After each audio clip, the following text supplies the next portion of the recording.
atelier d'été et je viens de faire un savon en utilisant une nouvelle technique pour moi.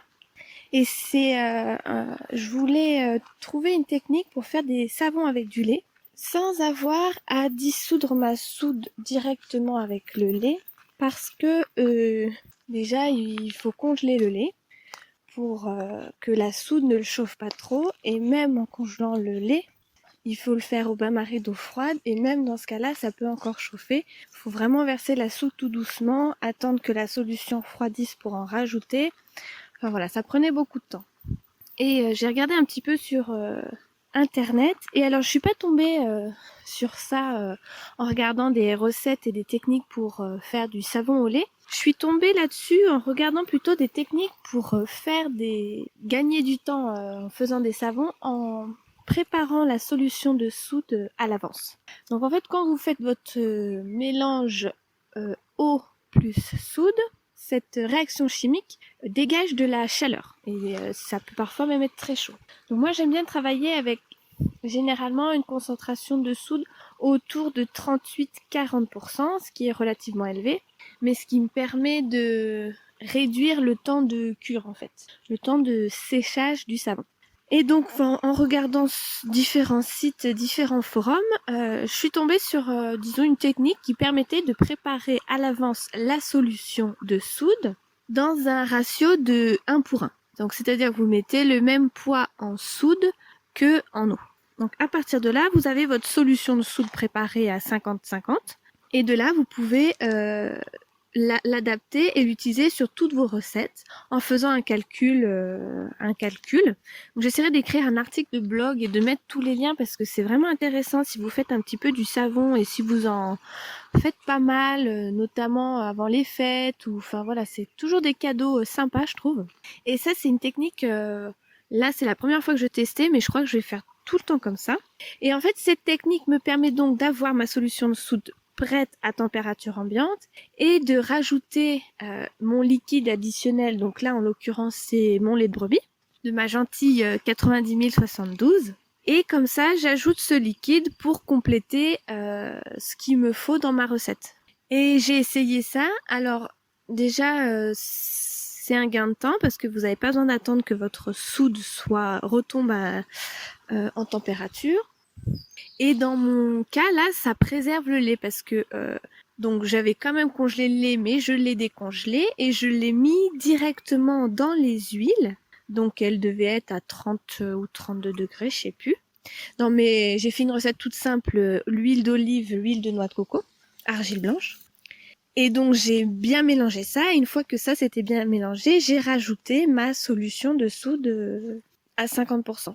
Donc je pense que c'était légèrement trop froid, ça a mis quelques minutes, c'est quand même, ça a été, mais un petit peu plus de temps que d'habitude à venir à une trace fine.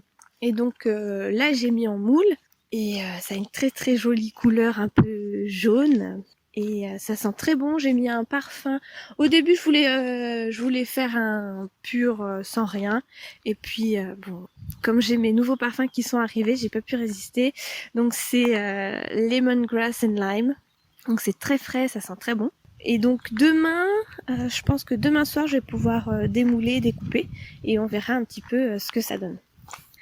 Donc, un autre petite astuce que j'ai appris en faisant et en faisant des savons et en lisant des livres et des articles sur le sujet, c'est que l'argile blanche permet de retenir le parfum en fait. Ça fixe le parfum. Donc vous avez besoin d'en mettre moins, et en plus ça dure plus longtemps. Donc ça c'est un petit truc, et personnellement j'aime beaucoup l'argile dans les savons parce que ça fait très très soyeux. J'avais déjà partagé une recette pour faire un savon soyeux, et ça doit être sur le blog, dans la rubrique savon. Donc voilà pour les nouveautés au niveau du savon, mais c'est vraiment très intéressant. Donc par contre, quand on travaille avec de la soude, c'est toujours des précautions de sécurité d'abord. Donc surtout à des telles concentrations, c'est quand même très très fort. Donc les gants, les lunettes. Moi personnellement, je travaille dehors quand je mélange quand je mets la soude dans l'eau. Et voilà. Alors quand j'ai mélangé dans le saladier où je fais mes savons. J'ai laissé refroidir avec un torchon dessus pour pas qu'il y ait de poussière, de petits moucherons, tout ça. Et ensuite, j'ai mis dans un bidon enfin spécial, je ne sais plus, c'est HPDE ou HEPD 2. Vous pouvez aussi utiliser des plastiques PP5, je crois. Voilà pour les petites astuces et les petites nouveautés. Je vous dis, si vous en faites un petit peu ou si vous êtes plutôt enfin moi ça marche plutôt comme ça, je fais plutôt des grosses sessions et puis après j'en fais plus. Et en fait le fait de faire votre solution de soude à l'avance, ça fait quand même un gain de temps assez considérable. Et si vous faites du savon au lait, moi je trouve personnellement que c'est une technique super.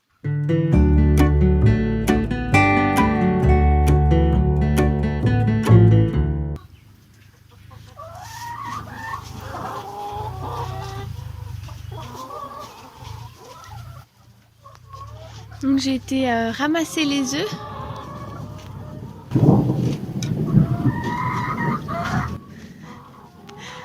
Je suis dans le poulailler et en fait il y a de l'orage et du tonnerre. J'adore ça. Et le ciel est gris, il y a des gros nuages bas. Et je vois l'averse qui est en train d'arriver. Donc je vais me dépêcher de ramasser les œufs et je vais rentrer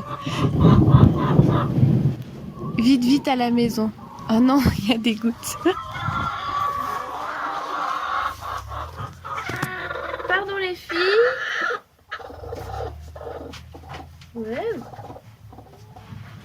Ne dis pas que tu cours toi aussi.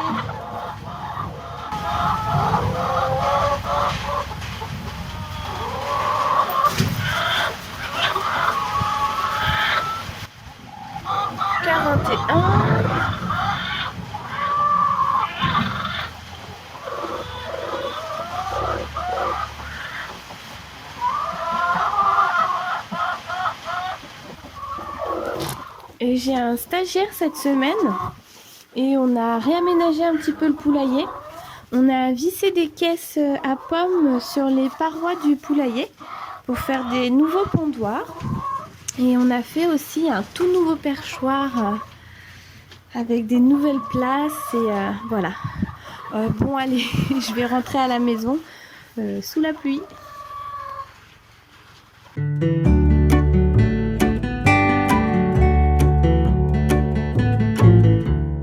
Je viens d'aller ramasser les œufs avec Elga et Hugo nous a rejoints et il nous a amené une surprise. Et il avait dans son dos des tomates cerises, les premières de l'année. On est le 7 juin 2020 et on a dégusté une petite tomate cerise chacun à côté des poules. Et ça fait très plaisir. C'est vraiment un goût d'été qu'on a hâte de retrouver. Et une recette, c'est même pas une recette, c'est une préparation toute simple. Lorsque vous cueillez les tomates et qu'elles sont chauffées par le soleil, vous les coupez assez grossièrement. Vous prenez quelques feuilles de basilic que vous émincez dessus. Et juste ça, c'est vraiment un des délices que je préfère l'été. Et donc là, je suis devant le maraîchage et le champ est quand même bien rempli. Ça commence à être très joli. Il y a des tomates, des planches entières de salade, des haricots, les fenouils, les patates nouvelles, l'ail qui commence à former ses gousses. Tout là-bas, aujourd'hui, on a replanté presque 2000 céleris, je crois. Et on a fait 7000 poireaux. Et voilà, donc le champ commence vraiment à se remplir et ça, la pluie a fait beaucoup de bien là. Donc c'est vraiment chouette. Et ce soir, il y a des gros nuages, mais c'est quand même très ensoleillé et c'est joli. Les gros nuages tout ronds, tout blancs qui montent, c'est ceux qu'on a envie de manger, je trouve.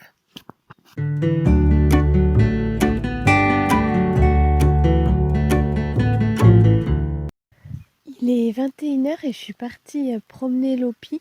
Sur la droite, je vois et j'entends mes moutons. Et je suis sur la digue de l'étang. Donc en face de moi, il y a l'étang avec les monts de Blond derrière. Et il y a des nuages et il y a le soleil qui fait une légère apparition sur l'étang, c'est magnifique. Il y a des rayons qui partent vers le haut et d'autres qui arrivent en bas. Et c'était une journée de pluie. Aujourd'hui, alors il y a un petit peu des brouillards, des vapeurs, des nuages qui se déplacent assez vite sur les monts de Blon. On entend les gouttes qui tombent des arbres. Les oiseaux chantent encore. On voit plus trop les hirondelles là. Et je vais aller jusqu'au petit ruisseau. Donc aujourd'hui, c'était samedi et en fin de matinée, j'ai réussi à faire 5 kilos de savon. Donc je suis assez contente parce que j'avais plus du tout de stock. Et là, j'ai pu refaire des savons et des savons que j'adore. Donc des tout simples avec des colorants naturels comme des ocres, de l'argile, tout ça. Et j'ai enfin reçu mes fragrances en fait. Donc j'ai des nouveaux parfums à tester. Toujours intéressant de découvrir des nouvelles odeurs, comment ça réagit avec le savon à froid, si ça accélère la trace ou pas, si ça décolore le savon avec le temps. Donc ça c'est chouette. Et puis j'avais fini mes stocks de fragrances que j'avais achetées plutôt pour l'hiver. Donc des fragrances plutôt cannelle, épices, chocolat. Et là j'ai recommandé donc des fragrances sans allergènes, mais plutôt avec des senteurs estivales, des senteurs plutôt florales. Donc on va essayer tout ça. Donc moi j'ai fait le choix de parfumer mes savons, donc pas tous mais certains, avec des fragrances sans allergènes.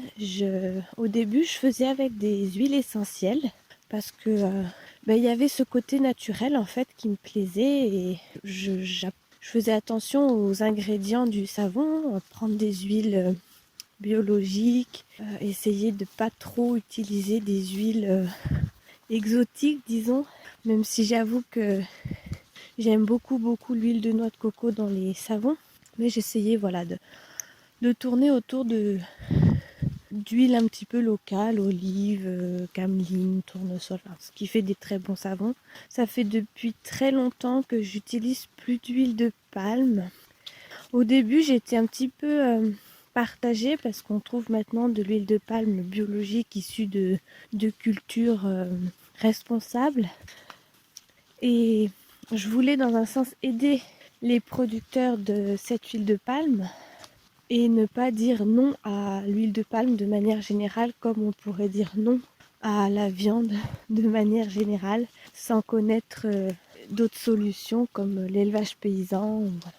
Mais j'ai quand même, ça fait très longtemps que j'ai pas utilisé d'huile de palme pour toutes les raisons qu'on connaît, parce que c'est une culture qui déforeste des milieux, qui détruit des habitats pour les animaux, etc. Donc dans cette idée-là, je m'étais dit que pour parfumer les savons, je souhaitais utiliser des huiles essentielles, donc pour le côté naturel, etc. Et puis, alors moi j'utilisais déjà les huiles essentielles, mais à des fins thérapeutiques, entre guillemets, sur moi, ma famille et surtout dans l'élevage. Et c'est vrai que je les ai toujours plutôt vus comme des médicaments, comme des substances pouvant traiter des maladies en somme. Et en fait, ça me gênait de l'utiliser dans les savons juste pour l'odeur. Donc je pense qu'on peut aussi mettre des huiles essentielles à des fins thérapeutiques dans le savon, comme le tea tree par exemple, qui est très connu pour les peaux à problème. Mais moi, c'était vraiment dans un but, j'ai pas de souci particulier de peau, donc c'était vraiment dans le but de parfumer mes savons. Et j'ai eu la réflexion en fait de me dire, c'est vrai que c'est naturel, c'est vrai que ça sent bon, mais pour moi c'est pas la bonne utilisation parce que on se lave avec 5 minutes sous la douche et puis après c'est rincé et pour moi c'est un petit peu gâcher l'huile essentielle. Pour faire de l'huile essentielle, il faut quand même beaucoup de plantes pour arriver à un petit flacon d'huile essentielle. Et je trouve que c'est quand même utilisé parfois sans trop de connaissances. Donc c'est pas parce que c'est naturel en fait que ça peut pas être dangereux, c'est pas parce que c'est naturel qu'une forte consommation ne crée pas de dommages, c'est pas parce que c'est pas naturel qu'il n'y a pas d'effet. Voilà. Une huile essentielle, ça peut être très très fort.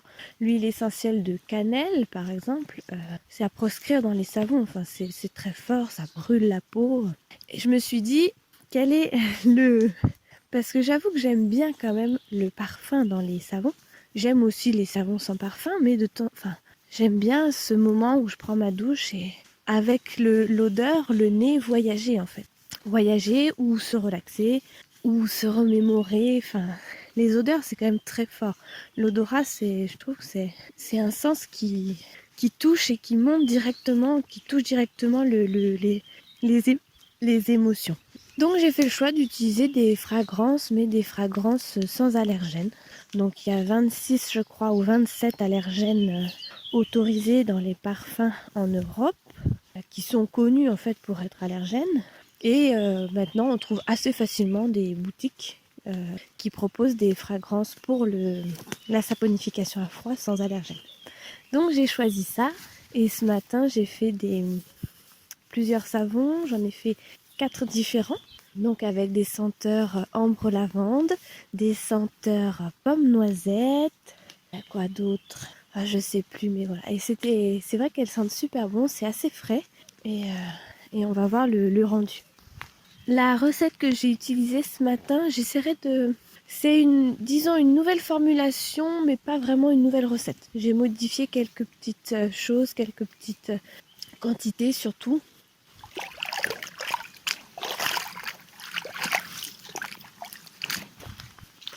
C'est à base de huile d'olive, huile de noix de coco, huile de ricin, argile blanche et c'est tout.